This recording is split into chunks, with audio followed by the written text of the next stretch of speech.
ప్రభువైన యేసు నామములో వందనములు. శుభోదయం. యేసయ్య మాట వినుటకు మిమ్మల్ని అందరినీ ప్రేమతో ఈ ఉదయకాలములో ఆహ్వానిస్తున్నాను. ప్రియ దేవుని బిడ్డలారా, మత్తయి సువార్త 11వ అధ్యాయములో 16వ వచనం నుండి యేసు పలికిన మాటలు మనం ధ్యానించున్నప్పుడు ఇలాగూ రాయబడి ఉన్నది: ఈ తరము వారిని దేనితో పోల్చుదునో? సంత వీధులలో కూర్చుండి ఉండి మీకు పిల్లను గురువి ఊదితిమి కానీ మీరు నాట్యమడరై ప్రలాపించితిమి కానీ మీరు రొమ్ము కొట్టుకున్న రైతిరి. తమ చెలికాండ్రితో చెప్పి పిలుపులాడుటకును పిల్లకాయలను పోలి ఉన్నారు. యోహాను తినకయు త్రాగకయు వచ్చెను గనుక వీడు దెయ్యము పట్టిన వాడని వారనుచున్నారు. మనుష్య కుమారుడు తినుచును త్రాగుచును వచ్చెను గనుక ఇదిగో వీడు తిండిబోతును మద్యపానీయును సుంకరులను పాపులకును స్నేహితుడని వారనుచున్నారు. అయినను జ్ఞానము జ్ఞానమని దాని క్రియలను బట్టి తీర్పు పొందుననెను. దేవునికి స్తోత్రం. ఈ వచనాలలో, ఈ వాక్య భాగంలో నేటి తరం మనుషుల యొక్క స్వభావం గురించి ప్రత్యేకంగా దేవుడు మాట్లాడుతూ ఉన్నాడు. నేటి తరంలో ఉన్న మనుషుల యొక్క స్వభావము ఎలాంటిది? ఒకరు ఒక పని చేస్తే మరొకరు దానితో పాలివారు అవ్వాలి. వ్యక్తిగతంగా ఒక వ్యక్తి ప్రభువును నమ్మి విశ్వాసం కలిగి జీవిస్తే అది ఎవరు కూడాను దానిని గొప్పగా ఎంచుకోవట్లేదు. కానీ మేము ఏం చేస్తే మీరు కూడా అదే చేయాలి. మేము నడిచిన బాటలోనే మీరు నడవాలి. మేము పలికిన మాటలు మీరు పలకాలి. గమనించండి, ఒత్తిడి తెచ్చి అనేక మంది ఒక విధమైనటువంటి దుర్భాగ్య స్థితిలోనికి దిగజారిపోతున్నాడు. ఒకడు భ్రష్ట మనస్సు కలిగి భ్రష్టుడవుతుంటే తన తోటి వారిని కూడా చెడగొట్టేటటువంటి పనులో ఈరోజు అనేక మంది నడుస్తూ ఉన్నారు. విచిత్రమైనటువంటి అనుభూతి. అందుకే ఈ తరము వారిని దేంతో పోల్చాలి అంటాడు. అవునండి, ఈ తరము వారిని ప్రభు చూసినప్పుడు ఆయన ఒక సందర్భంలో అన్నాడు, ఈ తరము వారు విశ్వాసము లేని తరము వారు. ఇప్పుడు ప్రభువైన యేసుక్రీస్తు వారు ఏమంటారంటే, ఈ తరము వారు పిల్లకాయలను పోలినవారు. పిల్లల స్వభావము, పిచ్చి చేష్టాలు చేస్తారు. పరిపక్వత మైండ్ కలిగిన వారు కారు. దేనిని కూడా యోచించరు, దేని గురించి విచారించరు. సరైనటువంటి అర్థము చేసుకునేటటువంటి స్థితి లేకుండా చిన్న పిల్లకాయ లాంటి వారై అపార్థము చేసుకుంటూ నమ్మకత్వాన్ని కోల్పోతున్నారు. అనేక మంది జీవితాల్లో ఇది ఏలుబడి చేస్తుంది. నా ప్రియ సహోదరి, నా ప్రియ సహోదరుడా, నిజమే కదా? యేసు ప్రభువు వారు చెప్పిన ఈ మాటల్లో వాస్తవము చాలా వరకు ఉంది. ఒకరిని చూసి ఒకరు, ఒకరిని చూసి ఒకరు, అందరూ భ్రష్టత్వం వైపు వెళ్ళిపోతున్నారు. మేము ఇది చేస్తున్నాం, మీరు వచ్చి చేయాలి డిమాండ్ చేస్తున్నారు. ఒకవేళ భక్తి గల వ్యక్తి ఇలాంటిది చెయ్యకూడదు అంటే నీకేమి తెలియదని ఎగతళి చేసి ఆ వ్యక్తులను పరిహాసించి సమాజంలో నవ్వులు పాలు చేస్తున్నారు. వాస్తవానికి నిజమైన విషయాలు చెప్పిన వారికి నమ్మరు. ఇక్కడ యేసు ప్రభువారు ఇద్దరు గురించి ఆయన సరిపోల్చి చెప్పారు. ఒకటి, బాప్తిస్మం ఇచ్చు యోహాను. ఆయన మామూలుగా అందరితో పాటు కలిసి అందరూ తినే ఆహారాన్ని తిని అందరి మధ్య ఉండువాడు కాడు. ఆయన ఎక్కువగా అడవిలో ఉండేవాడు. ఆయన పుట్టింది ఒక యాజకుని కడుపులో. జకరియా ఎలిజబెత్ దంపతులకు పుట్టిన బిడ్డ కొంత వయసు వచ్చే వరకు వారితో ఉండి తర్వాత ఆయన అడవి లోపలికి వెళ్ళి అక్కడ ఆహారము, తన వస్త్రము, తన ధోరణి మార్చేశాడు. ఆ అడవి లోపల ఆయన ఒంటె రాంపు వస్త్రమును ధరించుకొని ఆయన జీవిస్తూ ఉన్నాడు. మిడతలు ఆయన ఆ తేనె పట్టును తింటూ తన సమయాన్ని గడుపుతూ ఉన్నాడు, తన కాలాన్ని ఆయన గడుపుతూ ఉన్నాడు. ఆయన ఆ విధంగా వచ్చినందుకు ఆయన గురించి అనేక విధాలుగా అపార్థం చేసుకున్నారు. తనను దేవుని దగ్గర నుంచి వచ్చిన వ్యక్తి అని కొందరు నమ్మితే కొందరిని విమర్శించుకుంటూ జైలు పాలు చేశారు. యేసు ప్రభు అయితే అందరితో పాటు సమానంగా అందరూ ఆహారం తింటూ అందరిలా పానము చేస్తూ అందరి మధ్య ఉంటే యేసయ్య గురించి ఏమంటున్నారు? ఈయన తాగుబోతుడు, తిండిబోతుడు, సుంకరులతో పాపులతో కలిసి జీవిస్తున్నాడు అని చాలా తక్కువ అంచనేసి ఆయనకి విమర్శ దృష్టిలో చూశారు. గత దినాలు మనం విన్నాం, యేసు ప్రభు వారు జవాబిస్తారు. రోగులకి వైద్యుడు అవసరం కానీ ఆరోగ్యం గలవారికి కాదు.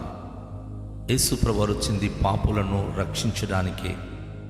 ఆయన పాపులతో కూర్చొని భోజనము చేస్తున్నాడంటే అది పాపము చేయడం కాదు, కానీ వారి జీవితాలను సరైన మార్గములో నడిపించడం. ఆయన అనేక మందికి పరిశుద్ధ మార్గం నడిపించడానికి వారితో పాటు ఆయన ఏకమయ్యాడు. వారిని సరైన సన్మార్గం నడిపించడానికి వారిని వెతుక్కుంటూ తిరిగాడు. అందుకు ఆయనకి తాగుబోతుడు, తిండిబోతుడు, పాపులతో ఉన్నవాడు అని విమర్శించారు. యోహాను ఏమి తినక త్రాగక ఆయన అడవిలో ఉండి ఆయన ఏ రీతిగా ఆయన తను జీవించాడు ఆ విషయాన్ని గమనించిన ప్రజలు దెయ్యం పట్టినవాడు, ఈయన సరైనవాడు కాడన్నాడు. అంటే ఈ లోకానికి ఉన్నటువంటి దుర్భాగ్యస్థితి ఏంటంటే ఎవరిని విడిచిపెట్టక అందరినీ ఎంచి అందరినీ అనేక విధాలుగా విమర్శించి ఎందుకు ఆ విధమైనటువంటి స్థితిలోనికి వెళుతున్నారో తెలియదు. అందుకే యేసుప్రభు ఈ తరము వారికి ఎవరితో పోల్చగలను, ఎవరితో నేను సరి చేయగలను, ఎవరితో నేను సరిపోల్చగలను అంట. ఎందుకంటే ఈ తరము పూర్తిగా భ్రష్టత్వంలోనికి వెళ్ళిపోయినది. ఈ తరము అనేక విధాలుగా చెడిపోయింది. అయితే ఈ తరము వారికి వేరే రక్షణ పొందండి అంటాడు పేతురు అపోస్తుల కార్యముల గ్రంథము 2వ అధ్యాయం. ఈ తరము వారి యొక్క జీవితాల విధానాలు సరైనది కాదు కనుక మీరు ఈ తరము వారికి వేరై రక్షణ పొందుడి అంటాడు ఆయన.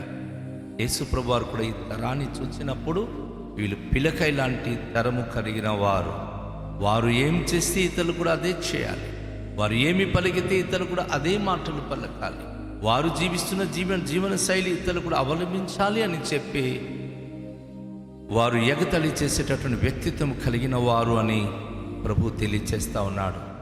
కనుక నా ప్రియ సహోదరి, నా ప్రియ సహోదరుడా, యేసయ్య బోధ వింటున్న మనము ఈ తరము వారితో మనం కూడా సమానమైన వారుగా జీవిస్తామా, లేక ఈ తరము వారికి వేరై ప్రభువును అంగీకరించి రక్షించబడతామా? ఈ తరము వారు చేసే చేష్టాలు మనం కనుక చేస్తే వారికి మనకు ఎలాంటి తేడా ఉండదు. ఈ తరము వారు చేసే క్రియలు మనం చేయక ప్రభు మనకు అనుగ్రహించినటువంటి ఆయన మాట చొప్పున జీవించగలిగితే ఆయనకి ఇష్టమైన వారుగా జీవిస్తాం. ప్రభు చెప్తా ఉన్నారు కదా, ఈ తరము నిత్యంగా గతించిపోబోతుంది, లోకము దాని ఆశలు సర్వనాశనము కాబోతుంది. ఒకరోజు ఈ లోకమంతా కూడాను దేవుని ఉగ్రత పాలు కాబోతుంది. అయితే ఎందరైతే దేవుని అంగీకరించి సన్మార్గములో నడిచి మంచి జీవితము, మంచి జీవన శైలి కలిగి ఉంటారో నిశ్చయంగా దేవుడు వారిని ఆశీర్వదించువాడై ఉన్నాడు. నిశ్చయంగా దేవుడు వారిని కాపాడబోతున్నాడు, సంరక్షించబోతున్నాడు, ఆదుకోబోతున్నాడు. అందుకే ఈ తరము వారి గురించి ఆయన మనకు ముందే హెచ్చరిక తెలియచేశాడు. ఈ తరము వారి యొక్క స్థితిగతులు మనకు వివరిస్తూ ఉన్నాడు. నిజమే, మనం చూస్తున్నాం కదా, మన గ్రామాల్లో కానీ పట్టణాల్లో కానీ మన యొక్క రాష్ట్రాల్లో కానీ అనేక మందిని మనం చూస్తున్నాం. సరైనటువంటి జీవిత విధానాలు వారికి లేదు. ఒక మాట చెప్తారు, మరొక మాట చేస్తూ ఉంటారు. వారు ఏం చేస్తే దానిని అందరూ అంగీకరించాలంటారు. వారు పలికిన మాటే ఇతరులు పలకాలంటారు. వారు విమర్శించే వారికి మనం విమర్శించాలి, వారు ద్వేషించే వారికి మనం ద్వేషించాలి, లేకపోతే మనతో వారికి సంబంధ బాంధవ్యాలు ఉండవంటారు. ఈరోజు అన్ని వర్గాలలో, సమాజములో, సకల ప్రజల జీవితాల్లో ఇట్టి ప్రభావము కలిగి ఉన్నారు. నా సహోదరి, నా సహోదరుడా, కానీ ఉదయకాశములో యేసయ్య మాట వింటున్న నీవు మనం ఈ తరము వారికి మనము వేరై ఉండాలి. ఈ తరము వారి యొక్క చేష్టాలు మనం అభ్యసించకూడదు. ఈ తరము వారి ప్రవర్తనలో మనము ఏకీభవించి వెళ్ళిపోకూడదు. కానీ దేవుని వైపు చూచి మనము బ్రతకాలి. మంచి పని మనకు చేయమని చెప్పే ప్రభు వైపు మనం ఆకర్షితులవ్వాలి. ప్రభువును బట్టి మనం జీవించే వారంగా ఉండాలని దేవుని వాక్యం మనకు ఉదయకాశములో హెచ్చరిస్తుంది. ఈ తరుము వారి గురించి అనేకమైన మాటలు ఉన్నాయి. ఈ తరుము వారి యొక్క జీవిత విధానాలు భయంకరంగా ఉన్నట్లుగా చూస్తూ ఉన్నాం. యేసు ప్రభు వారు ఒక సందర్భంలో నేను ఎంతకాలం మిమ్మును సహించాలి అని ఈ తరుము వారి కోసం ఆయన అడుగుతా ఉన్నాడు. ఎందుకంటే విశ్వాసము లేని తరుమువారు, దేనిని నమ్మని తరుమువారు, పిల్లకాయ లాంటి చేష్టలు కలిగిన వారు, ఎవరు ఏం చెప్తే దాని ప్రకారంగా వెళ్ళిపోతున్నారే కానీ దైవ స్వరాన్ని గుర్తించని తరుమువారు, దేవుని వాక్యమును బట్టి జీవించలేకపోతున్న తరుమువారు, నలుగురును చూచి నలుగురులా జీవించాలని భావన కలిగి ఉన్నారే తప్ప నలుగురిలో ఒక ప్రత్యేకమైన వ్యక్తిగా దేవునికి ఇష్టమైన వారుగా ఉంటామని ఆలోచన ఎవరిలో లేదు. ఈ ఉదయకాశములో నా సహోదరి, నా ప్రియ సహోదరుడా, ఈ తరము వారి వలె నువ్వు ఉండాలనుకుంటున్నావా? ఈ తరము వారికి వేరై దేవునికి హత్తుకొని అంకితమైన విడగా జీవించాలని ఆశపడుతున్నావా? నీ జీవితంలో విశ్వాసము కోల్పోవద్దు. దేవుని పట్ల పరిపూర్ణ విశ్వాసం కలిగి ఉంటే, ఈ తరము వారికైతే విశ్వాసము లేనందున అనేక నష్టపోతున్నారు. సాక్షాత్తు మహిమగల దేవుడు తన అద్భుత కుమారుడుగా యేసును పంపించి, అలాగే అనేక విషయాలు ఖండించడానికి, తప్పుదిద్దడానికి, పాప క్షమాపణ నిమిత్తం ప్రకటించడానికి ఏలి ఆత్మ కలిగిన యోహానును పంపించినప్పుడు కూడాను ప్రజలు ఈరోజు నమ్మక వివిధమైనటువంటి కోణంలో వారిని చూచి వారికి దూరంగా బ్రతుకుతూ ఉన్నారు. అందుకే యోహాను భక్తుడు అంటాడు, రాబోయే ఉగ్రత నుంచి తప్పించుకున్న వారు ఎవరు, మీకు మార్పు తెచ్చిన వారు ఎవరు అని చెప్పి ప్రశ్నిస్తాడు. ఈరోజు అవును, రాబోయే దినాలు ఉగ్రత రాబోతుంది, యోహాను చెప్పారు. యేసు ప్రభువారు కూడా అదే మాట తెలియజేస్తున్నాడు. కనుక ఈ తరము వారికి వేరై ఉండాలి అంటే ఈ తరము వారు చేస్తున్న చేష్టాలు మనం పాలివారు కాకూడదు. ఈ తరము వారు జీవిస్తున్న జీవిత విధానాలలో మనం అవలంబించకూడదు.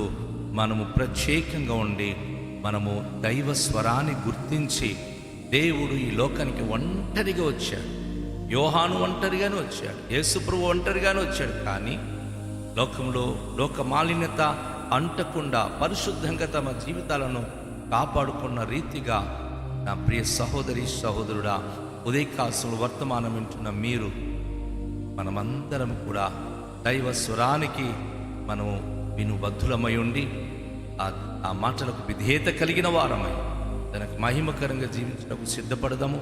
దేవుని యొక్క వాక్యాన్ని బట్టి మన జీవితాలను ఆయన చంద్ర విశ్వాసము కలిగి జీవించడానికి రండి. మనమందరము ప్రార్థన చేద్దాం. మికిలి దయగల పరలోకపు తండ్రి, మీ పరిశుద్ధ నామానికి వేలాది వందనాలు, స్తోత్రాలు.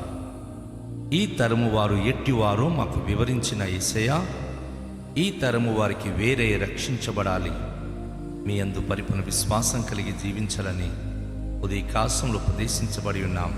ఈ మాటలు విన్న ప్రతి ప్రియ బిడలో మీకు విధేయత కలిగి, పరిపూర్ణ విశ్వాసం కలిగి, పిల్లకాయల వలె కాకుండా మిమ్మల్ని గ్రహించే వారమై, మేము నమ్మిన వారై, మీ ద్వారా అద్భుత ఆశీర్వాదములతో వర్ధిల్లే భాగ్యము అనుగ్రహించండి.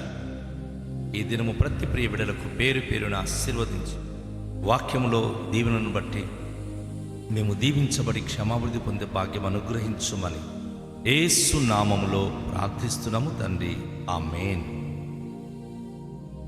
ప్రభు మిమ్ములను దీవించునుగాక. అందరికీ షాలోమ్.